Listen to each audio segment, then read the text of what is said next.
Evangelho de São Marcos, capítulo 14. Vamos fazer juntos esse?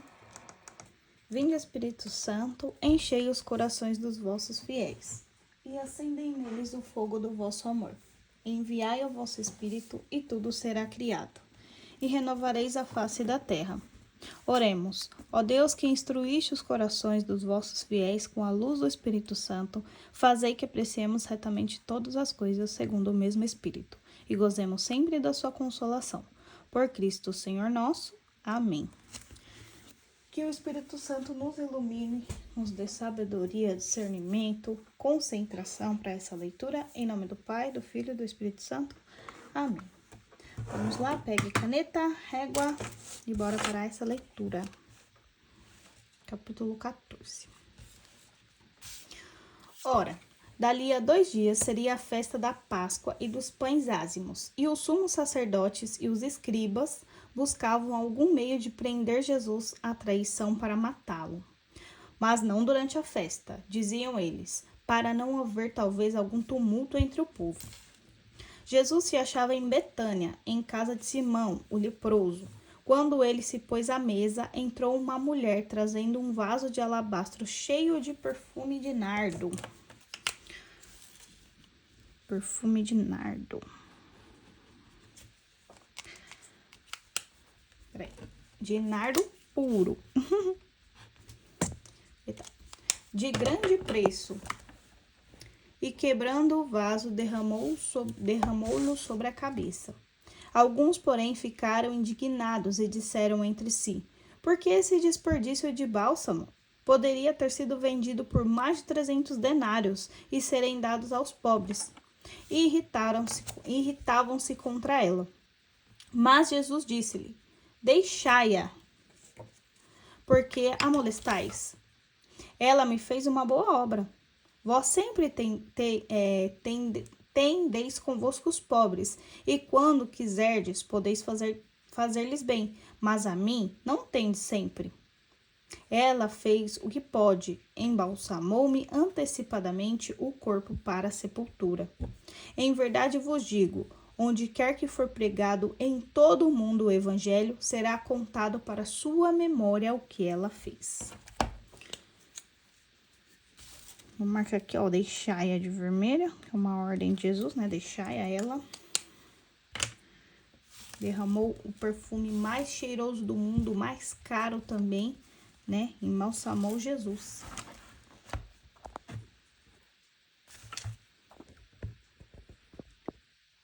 Versículo 10. Judas Iscariotes, um dos 12, foi avistar-se com os sumos sacerdotes para lhe entregar Jesus. A essa notícia, eles alegraram-se e prometeram dar-lhe dinheiro, e ele buscava a ocasião oportuna para o entregar. E Judas, tinha que ser, né, Judas? Um dos 12 foi avistar. Mas tinha que ser, né? Tava tudo escrito, né, gente? Para entregar Jesus. No primeiro dia dos ázimos, em que se molava a Páscoa, ázimo, gente, é pão sem fermento, tá? Aquele pão que é fininho. Em que se molava a Páscoa, perguntaram-lhe os discípulos: onde queres que preparemos a refeição da Páscoa? Ele enviou 2 de seus discípulos, dizendo: ide à cidade, e vos sairá ao encontro um homem, carregando um cântaro de água. Segui-o, e onde ele entrar, dizei ao dono da casa: o mestre pergunta: onde está a sala em que devo comer a Páscoa com os meus discípulos? E ele vos mostrará uma grande sala no andar superior, mobiliada e pronta. Fazei ali os preparativos. Partiram os discípulos para a cidade e acharam tudo como Jesus lhe havia dito e prepararam a Páscoa. Chegando à tarde, dirigiu-se ele para lá com os 12. E enquanto estavam sentados à mesa e comiam, Jesus disse: em verdade vos digo, um de vós que come comigo há de me entregar. Deixa eu marcar aqui de amarelo. Começaram a entristecer-se e a perguntar-lhe, um após o outro: porventura sou eu?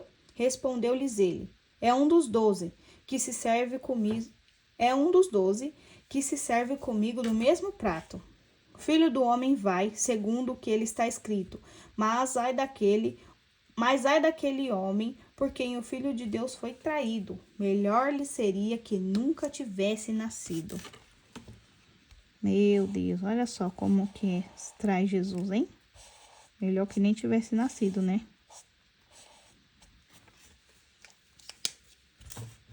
Durante a refeição, Jesus tomou o pão e, depois de o benzer, partiu e deu-lhes, dizendo: Tomai, isto é meu corpo.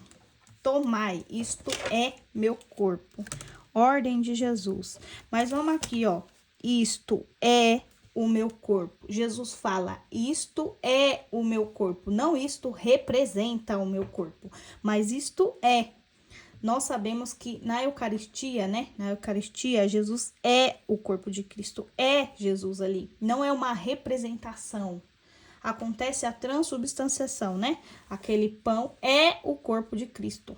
Não representa, mas dá a ênfase que está escrito aqui. Isto é. Tomai. Isto é o meu corpo. Ordem de Jesus. Em seguida, tomou o cálice, deu graças e apresentou-os, e todos dele beberam. Aqui eu vou marcar com marca-texto amarelo, mas fluorescente, porque aqui é a parte da Eucaristia, né? Vou marcar aqui de amarelo fluorescente. Tomai todos e comei, tomai todos e bebei. Isto é o meu corpo, isto é o meu sangue. 24. E lhes disse: isto é o meu sangue. Isto é o meu sangue. E não, isto representa o sangue da aliança que é derramado por muitos. Aqui é uma promessa, né? Isto é o meu sangue da aliança que é derramado por muitos. Vamos de novo. Isso é o meu corpo. Isto é o meu sangue. Não isso simboliza. Não isso representa, mas isto é. Vou até marcar aqui de vermelho só para dar um par de destaque. Isto é o meu corpo. Isto é o meu sangue. Em verdade vos digo, já não bebei do fruto da videira até aquele dia em que o beberei de novo no reino de Deus. Segue a promessa, né, gente? Isto é o meu corpo, isto é o meu sangue. E vamos seguir para beber de novo no reino de Deus. Marcar aí como promessa de Jesus. Nossa majestosa Eucaristia. Versículo 26. Terminando o canto dos salmos, saíram para o Monte das Oliveiras. E Jesus disse-lhes: Vós todos os escandalizareis, pois está escrito: ferirei o pastor e as ovelhas serão dispersas. Olha isso aqui, gente. Tá tudo escrito. E não é que as ovelhas se dispersaram mesmo? Criaram muitas outras coisinhas lá. Mas depois que eu ressurgir, eu vos precederei na Galileia. Também promessa. Jesus aqui está prometendo que ele o quê? Que ele vai voltar, né? Que ele vai ressurgir. Promessa de Jesus. Versículo 28.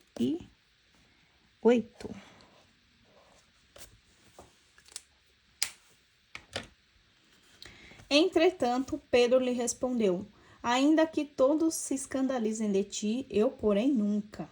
Jesus disse: em verdade te digo, hoje, nesta mesma noite, antes que o galo cante 2 vezes, 3 vezes me terás negado. Mas Pedro repetia com mais ardor: ainda que seja preciso morrer contigo, não te renegarei. E todos disseram o mesmo. Como que isso aqui é pesado, né, gente? Eu vou marcar também de amarelo essa parte toda aqui, porque todo mundo fugiu. Todo mundo fugiu. Será que nós seríamos o Pedro da vez? Será que se fosse a gente lá? Se coloque no lugar. Como que a gente reagiria a isso? Vindo os guardas... Ai, caiu tudo aqui. Os guardas, os soldados pegaram para prender Jesus. E eles estavam lá e falou: não, mas eu vou ir preso também? Como assim? Será que nós seríamos como Pedro? Não devemos julgar, né, as atitudes dos outros. Porque a gente não sabe como que a gente ia ficar se fosse na nossa vez, na nossa pele, né? Só quem ficou lá foi João, querido João, né? Que Jesus entregou a sua mãe. Mas Pedroca partiu. Versículo 32. Foram em seguida para o lugar chamado Getsêmani. E Jesus disse aos seus discípulos: Sentai-vos aqui enquanto vou orar. Ordem, né, Jesus? Sentai-vos aqui enquanto eu vou orar. Levou consigo Pedro, Tiago e João e começou a ter pavor e a angustiar-se. Disse-lhes: A minha alma está numa tristeza mortal. Ficai aqui e vigiai. Outra ordem. A angústia de Jesus, né? Jesus soa sangue. Vamos lá, ordens. Aqui, ó, no Getsêmani. E aqui, a minha alma está numa tristeza mortal. Cai aqui e vigiai. Adiantando-se alguns passos, prostou-se com a face por terra e orava como se fosse possível passasse dele aquela hora. Aba, Pai, suplicava ele, tudo te é possível, afasta de mim esse cálice. Contudo, não se faça o que eu quero, senão o que tu queres. Ai, gente. Afasta de mim esse cálice, mas não seja feita a minha vontade, mas a sua. Né? Jesus se prostrou, olha só. E orava como se fosse possível. Aba, Pai, suplicava, tudo é possível. Quando a gente reza, né? A gente quer que Deus faça a nossa vontade. Jesus fala que não é assim, não. Que seja feita a vontade de Deus, né? Seja feita a tua vontade. Em seguida, foi ter com seus discípulos e achou-os dormindo. Disse a Pedro: Simãos, dormes? Não pudesses vigiar 1 hora? Vigiai e orai para não entreis em tentação, pois o espírito está pronto, mas a carne é fraca.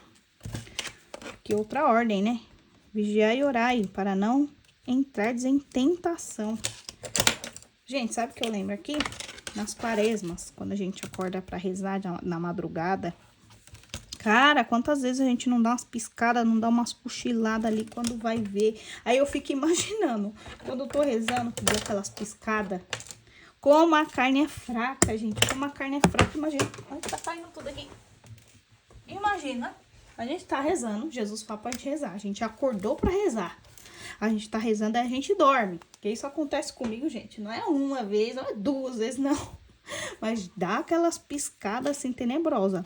E aí, imagina Jesus vendo a gente lá, rezando, né? Conversando ali com ele, rezando e tudo mais, a gente dorme. Aí, Jesus pensa assim, minha filha, tu tá dormindo. Pediu pra você rezar aqui comigo, orar comigo, tu tá aí dormindo. É a mesma coisa, gente. Eu me coloco total nessa situação aqui. Orai e vigiai e orai, para que não entreis em tentação, pois o espírito está pronto. Beleza, acordamos firmes e fortes para rezar e tudo mais, mas a carne é fraca. Como a nossa carne é fraca, gente. Como a minha carne é fraca. Caracas, isso aqui fala muito, né? Cara, fala muito comigo isso aqui. Muito mesmo. Vamos seguindo, que depois eu sempre volto e rezo e canto e escrevo e tudo mais, porque Deus fala, gente. Deus fala com a gente. É muito incrível isso aqui. Se coloque no lugar. Se coloque lá no lugar de Pedro, que falou que, não, Jesus, eu vou estar aqui. E aí, quando vem assim pra cima, ele foge. Imagina a situação. É muito complicado, né? Mas quando estiver lendo, faz isso. Se coloque no lugar, medite. A meditação é você se colocar naquela situação e imaginar que você tá lá, sabe? Tudo que tá acontecendo. A meditação é assim. Você pega, lê aquele trecho e fala assim, vou meditar sobre isso. É como se você estivesse lá, naquele dia, sabe? E tudo que Jesus tá falando, como se Jesus estivesse falando com você. Coloca aí na sua cabeça, fecha os olhos. Para, respira, se coloca em postura, né, de oração e medita sobre tudo isso aqui. Vamos seguir. 39. Afastou-se outra vez e orou, dizendo as mesmas palavras. Voltando, achou de novo dormindo. Olha só, como a carne é fraca. Como a carne é fraca. porque seus olhos estavam pesados e não sabiam o que lhe responder. Gente, é exatamente o que acontece. É igualzinho. Tô rezando ali, tá tudo bem, tá tudo bom, o espírito tá pronto, mas a carne é fraca e os olhos ficam pesados e daqui a pouco vai ver já... Ai, Jesus, como é? Como somos fracos. 41. Ai, dá até um... Voltando pela terceira vez, disse: dormi e descansai, basta, veio a hora, o filho do homem vai ser entregue nas mãos dos pecadores. Levantai-vos, vamos, aproxima-se o que há de me entregar. Imagina, Jesus falou uma vez, falou duas, falou três. Gente, bora, chega, vocês estão dormindo demais, bora levantar aqui, a minha hora já chegou. Levantai-vos, vamos. Vamos parar com isso, gente. Bora. Eu só imagino Jesus falando comigo desse jeito. Cara, como eu imagino Jesus falando comigo assim. Então, bora lá. Já dormiu, já descansou, agora basta, né? Bora. Vai ser entregue.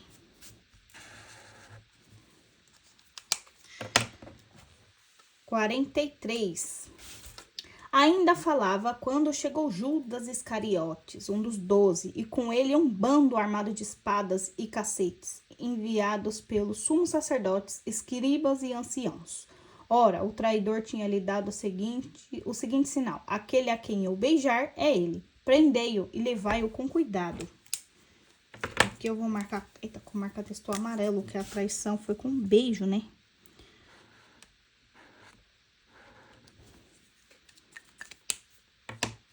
Assim que ele se aproximou de Jesus, disse: Rabi, e o beijou. Respira. Lançaram-lhe as mãos e o prenderam. Um dos circunstantes tirou a espada, feriu o servo do sumo sacerdote e decepou-lhe a orelha. Quem era? Pedroca, né? Bravo ali.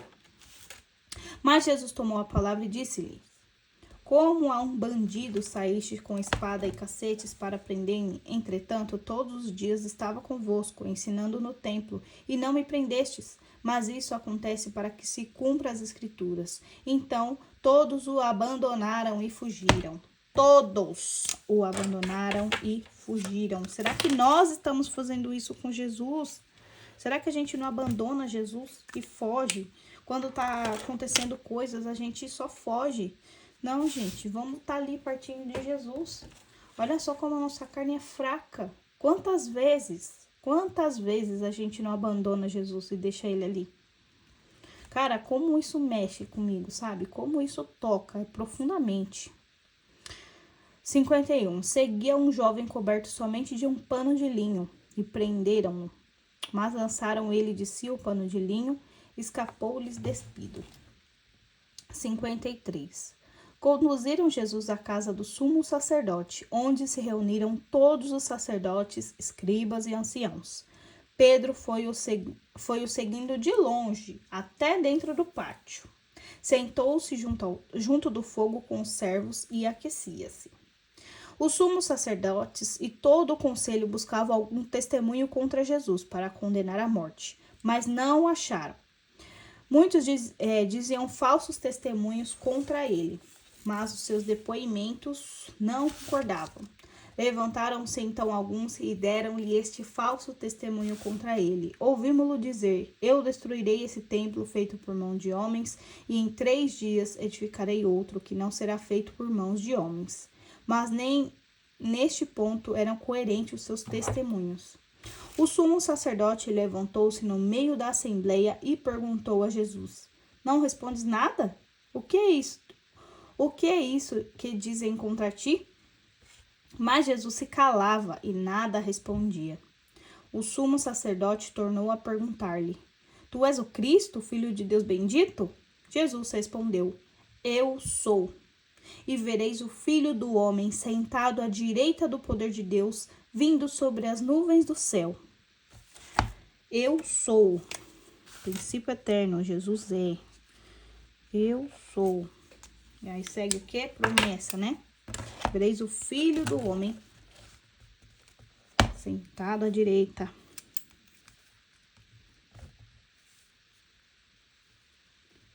Marca aí como promessa. Tu és o Cristo, Filho de Deus? Eu sou. Vou colocar aqui também de amarelo.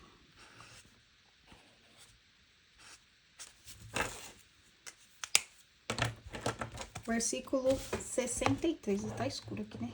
Vou tentar colocar mais essa luz aqui, peraí. Caindo tudo aqui.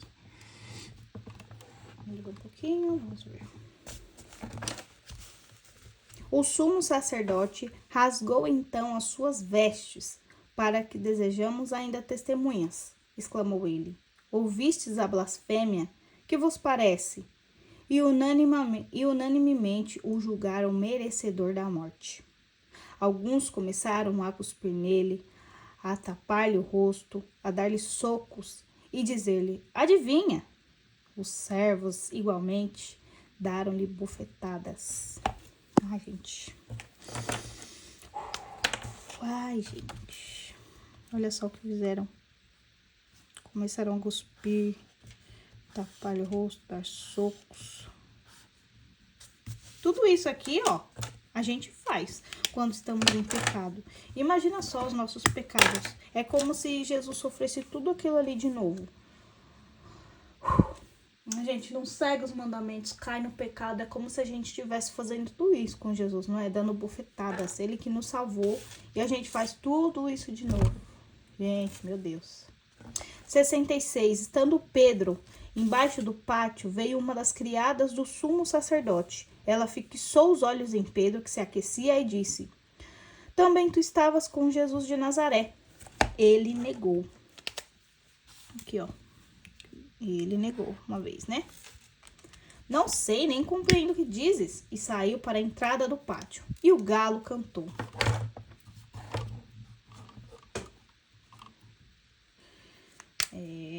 Pedro negou. A criada ouvira começou a dizer aos circunstantes: este faz parte do grupo deles, mas Pedro negou outra vez. Pouco depois... Ai, gente, tá escuro aqui ou sou eu que tô pegando mais? Ai, peraí.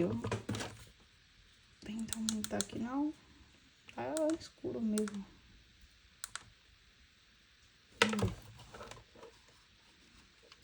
Vou tentar pôr a luz assim. Pra ver se fica melhor pra enxergar. Porque eu já tô enxergando nada, mas... Como que fica a luzinha? Tô nos cambalachos aqui, gente. Tem um tripé aqui, só que ele não para. Ficar sambarilando aqui, ó. Na mesa, escorregando. Não vai dar certo não, vai ter que ficar escuro, senão ele cai. Ó, vou mostrar o rolê pra vocês aqui. Tô tentando colocar aqui, ó. Pra ficar bonitinho. Mas ele é muito ruim. Fica caindo assim, ó. Ai, ai. Eu vou ter que deixar aqui mesmo. Ele tá...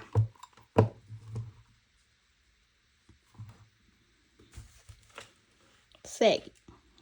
Bora.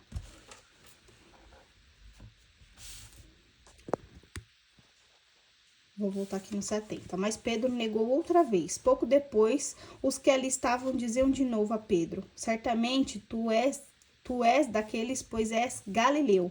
Então ele começou a praguejar e a jurar: não conheço este homem que falais. Não conheço este homem que falais. E imediatamente contou o galo pela segunda vez. Pedro lembrou-se da palavra de Jesus, que Jesus lhe havia dito: antes que o galo cante 2 vezes, 3 vezes me negarás. E lembrando disso, rompeu em soluços. Eita, nós! Ah, acabou. Acabou aqui. 14. Ai, gente. Respira. Que tenso, né? A gente já sabe da história. Já li, já reli, mas todas as vezes que eu vou ler, gente, é muito tocante, é muita coisa, sabe? Deus fala com a gente em cada versículo Jesus fala. Aí eu me imagino na cena, fazendo tudo aquilo ali, estando ali. Quantas vezes a gente não abandona Jesus, quantas vezes a gente não nega Jesus. Respira, calma, bora lá, bora ler de novo. Rezar, né? Meditar, tudo isso aqui. Medita, gente, medita. Coloca ali a palavra, lê ali um versículo. Medita como se a gente estivesse lá, naquela cena. A mensagem que eu vou tirar para mim daqui, desse capítulo aqui, é o da Eucaristia, né? Isto é o meu corpo, isto é o meu sangue. Não isto significa, não isso representa, mas isto é, né? A nossa majestosa Eucaristia. Graças ao nosso Senhor Jesus Cristo, temos ele aqui conosco, né? A gente consome ele com todo o amor do nosso coração. Senhor, eu não sou digna de que entreis em minha morada, mas dizei uma palavra e serei salvo. Esse nosso pensamento na hora da comunhão, né? Não sou digna, Senhor, de que entreis em minha morada, mas dizei uma palavra e serei salvo. Então, anote aí no seu caderninho, leia de novo, leia, releia, medite, cante, louve e bora lá que estamos acabando esse livro, né? Até o próximo, então, gente. Lê de novo, anota, deixa aí nos comentários, compartilha pra gente terminar esse evangelho.